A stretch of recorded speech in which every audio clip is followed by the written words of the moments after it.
Request ప్రభుత్వానికి sir opposition leader గారు ఏమన్నారు, ఒక కమిటీ ఏమన్నారు. నా రిక్వెస్ట్ ఏంటంటే ఏసీపీ ఎంక్వైరీ చేయండి. దీని వెనకాల ఎవరున్నారు చెప్పండి, ఏ వ్యక్తులు ఉన్నారు చెప్పండి. ఇవన్నీ బయటికి రావాలి, ప్రజలకు తెలవాలి. ఇవన్నీ కూడా ప్రజలకు తెలవాలి. పేద పిల్లలతో వాళ్ళ జీవితాలతో ఎవరు ఆడుతున్నారని తెలవాలి. పేద పిల్లల యొక్క జీవితాలతో ఎవరు ఆడుతున్నారని ప్రజలకు తెలవాలి. కాబట్టి నా రిక్వెస్ట్ మీతో సార్, ఏసీపీ ఎంక్వైరీ చేయండి. ఎవరెవరు దీని వెనకాల ఉన్నారు బయటికి రావాలి, ప్రజలకు తెలవాలి. పేద వాళ్ళని కాపాడుకునే బాధ్యత మాకు ప్రభుత్వంపై ఉంది. కాబట్టి ఈ సమస్యలన్నీ కూడా చేయండి. నేను రిక్వెస్ట్ చేస్తా ఉన్నాను. ఇది కాకుండా ప్లీజ్ అయిపోయింది కదా సప్లిమెంటరీ.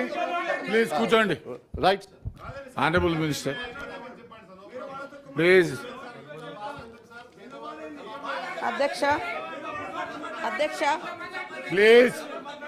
అధ్యక్ష గౌరవనీయులు మధుసూదనాచారి గారు, మిర్సా బేగం గారు, ఏవిఎన్ రెడ్డి గారు, ఎంఎస్ ప్రభాకర్ గారు ప్రస్తావించిన అంశాలలో గురుకులాలు ఇప్పుడే రాలేదు సార్. చాలా సంవత్సరాల క్రితం ఆనాటి కాంగ్రెస్ ప్రభుత్వం, దానికి ఆద్యుడిగా ఆనాటి ఎస్ఆర్ శంకరన్ గారు కూడా మా ఛాంబర్లో కూడా వారి ఫోటో ఉంటుంది సార్. మా అందరికి అభిమాన అధికారి, నిజాయితీ కలిగినటువంటి అధికారి ఆధ్వర్యంలో అవి తీసుకురావడం జరిగింది. మారుతున్నటువంటి ప్రజల అవసరాలు, జీవన శైలికి అనుగుణంగా గురుకులాలు కావచ్చు, ఇండ్లు కావచ్చు, నీళ్లు కావచ్చు, రహదారులు కావచ్చు, ఇదంతా నిరంతర ప్రక్రియ పెరుగుతూ ఉన్నాయి. అయితే గతంలో ఇచ్చిన విధంగా గత 10 ఏళ్ల కింద ఉన్న వయసు ఇప్పుడు లేదు మీకు, మళ్ళీ ఇంకొక 10 ఏళ్ల తర్వాత ఏజ్ పెరుగుతుంది. గత 20 ఏళ్ల కింద ఉన్న టెక్నాలజీ ఈరోజు లేదు. ఇట్లా ఉంటాయి. కాబట్టి అధ్యక్ష, మా ప్రభుత్వం కూడా అన్ని రకాలుగా చర్యలు తీసుకుంటూనే ఉంది. గతంలో కూడా అనేక మరణాలు, అనేక సంఘటనలు జరిగినాయి. ఇది కొత్త కాదు, కానీ ఇది చివరిది కావాలని మాత్రం మనస్ఫూర్తిగా కోరుకుంటున్నాం. ఎందుకంటే వందల మంది పిల్లలు నిరంతరం ఈ రకంగా ఫుడ్ పాయిజన్తో ఇబ్బంది పడడం అనేది వాళ్ళ ఆరోగ్యానికి కూడా, భవిష్యత్తులో వాళ్ళు హెల్తీగా ఉండడానికి కూడా ఇబ్బంది అవుతుంది. కాబట్టి దాన్ని కంట్రోల్ చేయాలి అనే ఉద్దేశంతో ఫుడ్ కమిటీస్ కూడా వేయడం జరుగుతూ ఉంది. అదేవిధంగా ఇందాక మా ఎంఎస్ ప్రభాకర్ గారు అన్నట్టుగా ఈ సప్లైదారుల దాని మీద కూడా నిఘా పెట్టాల్సిన అవసరం ఉంది. హాస్టల్ సిబ్బందితో పాటు సప్లైదారులు కూడా వాళ్ళే రిపీట్గా వాళ్ళే ఉండడం కూడా జరుగుతూ ఉంది. ఖచ్చితంగా దీన్ని మేము దృష్టిలో పెడతాం. ఇందాక ఒక సభ్యుడు గారి గురించి మాట్లాడినప్పుడు, అంటే బయట ఉన్నారు, వారు ఆ ఉద్యోగాన్ని వదిలిపెట్టి వచ్చిన తర్వాత ఎన్ని ట్విట్టర్స్లో లేదా ఫేస్బుక్లో ఎన్ని వాయిస్లో వాళ్ళ గవర్నమెంట్ మీద ఇచ్చిరో కూడా, మీ గవర్నమెంట్ మీద ఇచ్చినో కూడా ఒక్కసారి తీయండి. నేను పేరు పెట్టలే కదా.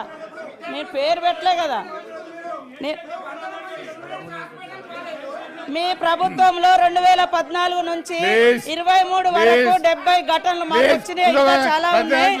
70 ఘటనలో 5,024 మంది అస్వస్థకు గురైనరు. అరే ఉన్న విషయం చెప్తే నవీన్, ప్రతిదానికి ఇదేనా మీ గొడవ? ప్రతిదానికి ఇదేనా గొడవ? Madhu please SIT down. మీరు కూర్చోండి. ఎవరు రావడం లేదు అంటున్నారు. అంటే మీరున్నప్పుడే గొప్ప, ఇంకెవ్వరు పరిపాలించడం తప్పు, బాగాలేదు అనడం తప్పు. 78,000 అప్లికేషన్స్ పెండింగ్ లో ఉన్నాయి అధ్యక్ష. 78,000 మంది 5th క్లాస్ వాళ్ళు మరి రెసిడెన్షియల్ స్కూళ్ళ కోసం అప్లికేషన్స్ పెట్టుకుంటే పెండింగ్ ఉన్నాయి. మీకు కావాలంటే డీటెయిల్స్ కూడా ఇవ్వడం జరుగుతుంది అధ్యక్ష. కాబట్టి ఈరోజు ఆశ్రమ స్కూళ్లను బలోపేతం చేస్తాం. అదేవిధంగా మరి శైలజ గారి గురించి, అమ్మాయి గురించి కూడా చెప్పారు. వాస్తవానికి మేము అన్ని రకాలుగా ప్రికాషన్స్ తీసుకున్నాం, మంచి ట్రీట్మెంట్ ఇచ్చినాం. ఇవి నిమ్స్లో 12 లక్షల వరకు కూడా ఖర్చు పెట్టినాం. బతికించాలని ఎంతో తాపత్రయపడ్డాం. మా మంత్రి గారు నిరంతరం, మా దామోదర్ రాజనరసింహన్ అన్నగారు ఎప్పుడు కూడా అందుబాటులో ఉన్నారు. మా ఇద్దరు పొన్నం ప్రభాకర్ గారు, సురేఖమ్మ గారు, వాళ్ళు కూడా నిరంతరం పర్యవేక్షించారు. సీఎంఓ ఆఫీస్ నుంచి కూడా పర్యవేక్షణ చేసిండ్రు.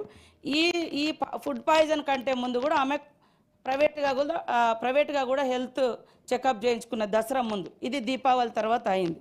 తర్వాత అక్కడికి పోనీయలేదంటే అంతకుముందు 2 months బ్యాకే అక్కడ జైనూరులో ఒక ఘటన జరిగింది, ఆసిఫాబాద్లో ఒక ఘటన. అంటే ఉద్రిక్తత ఉండేటువంటి ప్రాంతాలుగా ఆ ప్రాంతంలో కొన్ని కులమతాల కొట్లాటలు జరుగుతూ ఉన్నాయి. ఈ నేపథ్యంలో మేము అక్కడ కొద్దిగా బందోబస్తు మాత్రం ఏర్పాటు చేసిన మాట వాస్తవం.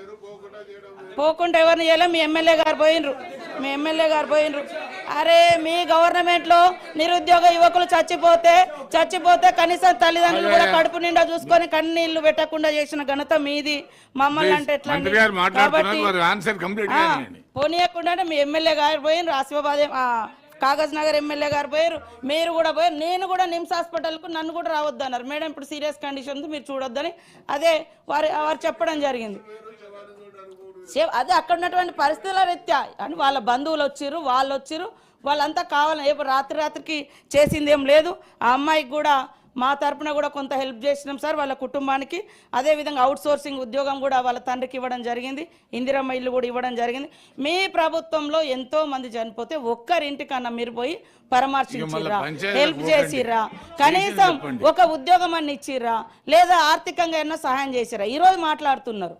కాబట్టి నేను అనేది ఏంటంటే ఆ సెక్రటరీ గారు మీ ప్రభుత్వంలో పనిచేసినాక బయటకు వచ్చినాక ఏమేమి విమర్శలు పెట్టిరో అవన్నీ కూడా ఒకసారి తీద్దాము. తప్పకుండా అందరి యొక్క లక్ష్యం ఈ స్కూళ్ళను బలోపేతం చేయాలి. దాన్ని ఉద్దేశంలో పెట్టుకొని 16 సంవత్సరాల తర్వాత హాస్టల్ విద్యార్థుల కోసం కాస్మెటిక్ ఛార్జెస్ కూడా పెంచడం జరిగింది. 200% పెంచినాం. డైట్ ఛార్జెస్ కూడా 40% ఆఫ్టర్ 7 years తర్వాత పెంచడం జరిగింది. ఇవన్నీ కూడా మరి బలోపేతం చేయాలి. అట్లనే ఇంటిగ్రేటెడ్ స్కూల్స్ను కూడా మరి తీసుకురావడం జరుగుతూ ఉంది అధ్యక్ష. కాబట్టి అభివృద్ధి అనేది కూడా నిరంతర ప్రక్రియ. కానీ ఇందులో మాకు ఖచ్చితంగా డౌట్స్ ఉన్నాయి, మేము బయటికి తీస్తాం. ఎవరు ఉండదనేది తీస్తాం. చెప్పేది వింటారా మీరు? రవీంద్రరావు డౌట్స్ ఉన్నాయి బయటకు తీస్తామన్నా. నేనేమన్నా అన్నానా? డౌట్స్ ఉన్నాయి బయటకు తీస్తామన్నా. గుమ్మడికాయ దొంగలంటే భుజాలు తెచ్చుకోవడం. అరే నిన్న అంటలేదు కదా నేను మాట్లాడిన దాంట్లో. కానీ మంత్రి గారు చెప్పండి, క్లోజ్ చేయండి. మాకు లేదండి, మరి మేము అట్టకు కింది వర్గాల నుంచి వచ్చినాం. మీకున్నంత యాక్షన్లు అవి రావు, మాకున్నది ఉన్నట్టుగానే మాట్లాడతాం. డివైడ్ చేసి మాట్లాడతాం. అట్లా ఇప్పుడు వారు ఆన్సర్ ఇస్తారు, ఇవ్వనివ్వండి. ఏం కావాలి?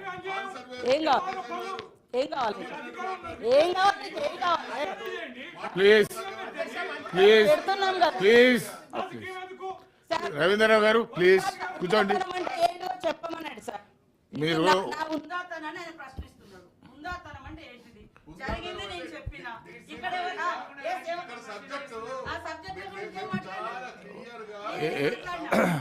చారి గారు మీరు అనుభవజ్ఞులు, సీనియరు, స్పీకర్గా పనిచేసినారు. అన్ని విషయాలు మీ దృష్టికి తెలుసు. ప్రతి విషయాన్ని మనం రాద్ధాంతం చేసుకోవడం సభకు గౌరవంగా ఉండదు. మీ ఆన్సర్ క్లోజ్ చేస్తే నెక్స్ట్ క్వశ్చన్కి వెళ్తాను.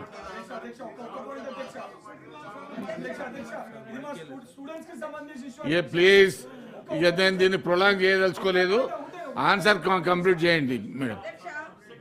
రవీంద్రరావు గారు మాట్లాడేటువంటి మాటలు చాలా అహంకారపూరితంగా ఉన్నాయి. నేను సబ్జెక్ట్ ఎక్కడ కూడా డివియేట్ కాలేదు. నేను అక్కడ ప్లీజ్ అరే నీ శిస్తా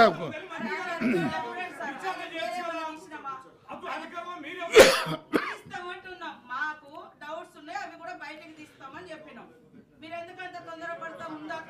ప్రభుత్వానికి ఎంక్వైరీ చేసే అధికారం ఉంది, మీరు చేయండి. ఎవరు వద్దంటలేరు కదా, అందుకనే మీరు కంక్లూడ్ చేయండి. తప్పకుండా జరుగుతుందని ప్రాసెస్. కాబట్టి హాస్టల్ విద్యార్థిగా నేను కూడా 4th క్లాస్ నుంచి 10th క్లాస్ వరకు 3 గర్ల్స్ హాస్టల్లో చదువుకున్న విద్యార్థుల బాధ తెలుసు. కాబట్టి నిరంతరం మేము హాస్టల్స్ విజిట్ చేస్తున్నాం. దాన్ని దృష్టిలో పెట్టుకుని మా సీఎం గారు డైట్ ఛార్జెస్ 7 years తర్వాత మీరు పెంచలేదు, అప్పుడు మేము పెంచినాం. 16 years తర్వాత కాస్మెటిక్, ఎందుకంటే రోజు అన్ని రేట్లు పెరుగుతున్నాయి కానీ విద్యార్థులకు సంబంధించిన వాడేటువంటి మరి కాస్మెటిక్స్ కానీ డైట్స్ కానీ పెరగలేదని పెంచడం జరిగింది. ఇది ఒక గుడ్ స్టెప్. ఇవన్నీ మేము తీసుకుంటా ఉన్నాం. అదేవిధంగా మధ్యాహ్నం భోజనంలో కూడా 3 కోడిగుడ్లు కూడా ఇవ్వడం జరుగుతుంది సార్. అదేవిధంగా హెల్పర్స్ కోసం కేంద్ర ప్రభుత్వం నుంచి 600 రూపాయలు ఇస్తుంది, మిగతా 2400 రూపాయలు రాష్ట్ర ప్రభుత్వం భరిస్తుంది.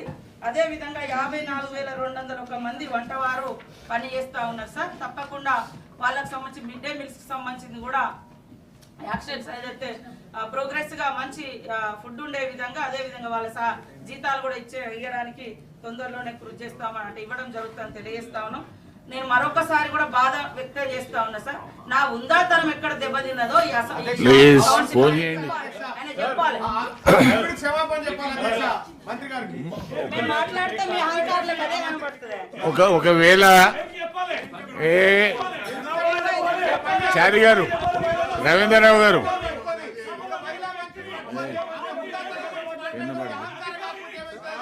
పెన్సిల్ పడదు ఎక్కడ అరే మీ అధికారి ఏమైంది ఒకసారి ఆయన ఫేస్బుక్లో తిట్టారు.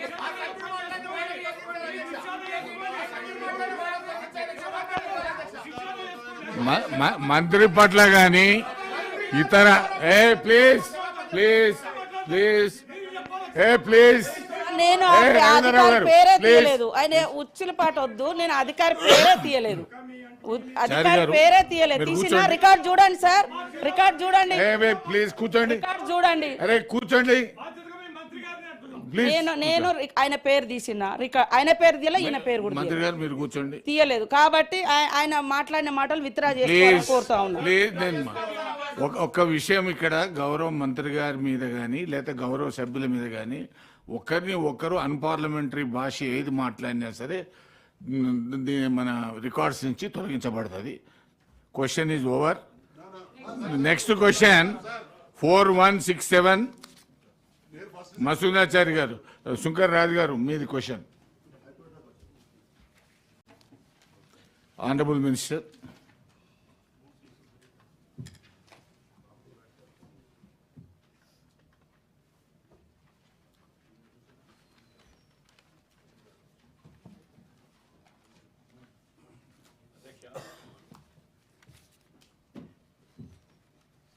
అధ్యక్ష, మొదటి ప్రశ్నకు